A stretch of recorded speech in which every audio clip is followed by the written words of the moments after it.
Here we are downtown in the city of Philadelphia at 13th and Vine Streets, just half block from Broad and Vine Streets, about 4 blocks from City Hall. Here you can see what caused me to make this video. Hopefully some of you will take precautions to avoid similar problems when visiting the city. A brazen criminal took a brick, smashed my window, and stole my iPod, small camera, GPS, some identification, cash, and miscellaneous items. One other vehicle near mine was broken into at the same time. Here you can see a couple days later where my car was, the other car was, and what looks like a third one. Don't let people tell you it's only North Philly that's bad. High crime areas stretch from Broad and Vine an astonishing 7 miles all the way through North Philly to the suburban border.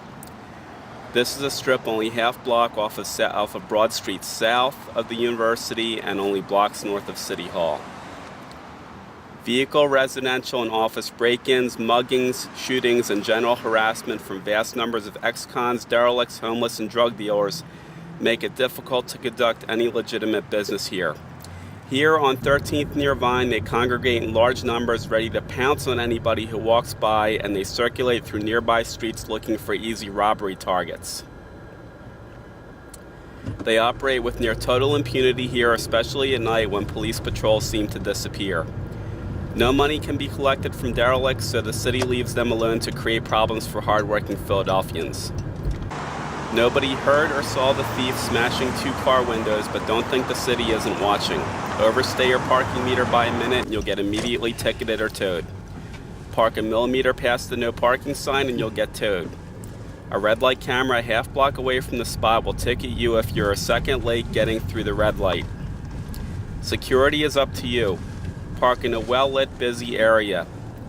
Here on this street, one-way traffic is a factor also because it reduces random traffic patterns that could scare off a thief. A two-way street is better. Empty your glove box and leave it open when you park, and possibly your console. Hide your GPS, iPhone, and iPod. Take it with you or lock it in your trunk, or don't bring it to the city at all. Make sure no iPod wire is visible going from your USB port. If you leave your license, insurance, or registration in your car, you may not be allowed to drive away if they are stolen because it's one of the things the police asked me for when I made my report. The city's policy of live stop is to not allow people to drive at all without proof of insurance. Obviously, remember to lock your doors, make sure your windows are rolled all the way up, set your car alarm if you have one, and park in a well-lit, busy area. Do not leave anything at all on your seats because criminals may reason that where there's smoke there's fire, so keep them empty. When using valet parking, only give them your car key. Some cars have valet keys. Know your mileage when valet parking and picking up the car to help detect joyriding.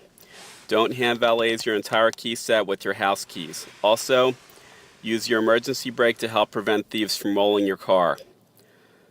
Fallout from a break-in can be problematic and goes far beyond replacing a few stolen items that the city's vast population of drug addicts sell illegally online or through the city's pawn shops for pennies on the dollar.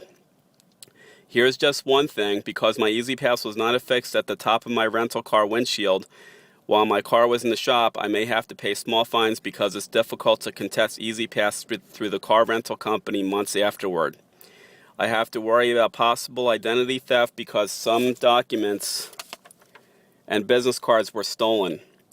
I had to flush $250 down the toilet and insurance deductibles on a bill that totaled very nearly $1,000 in repairs, and I was without my car for 9 days. This was because the criminal threw a heavy brick so hard at the car, almost no glass was left in the passenger window, and the brick destroyed expensive paneling when it hit the opposite side of the car. This was a savage attack by a derelict on a hardworking American.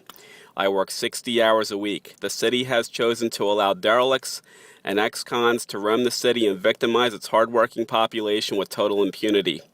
The best way to avoid all these problems is to avoid Philadelphia altogether or to take the train into the city if you're coming from suburban areas. If you park in Philly at night, good luck.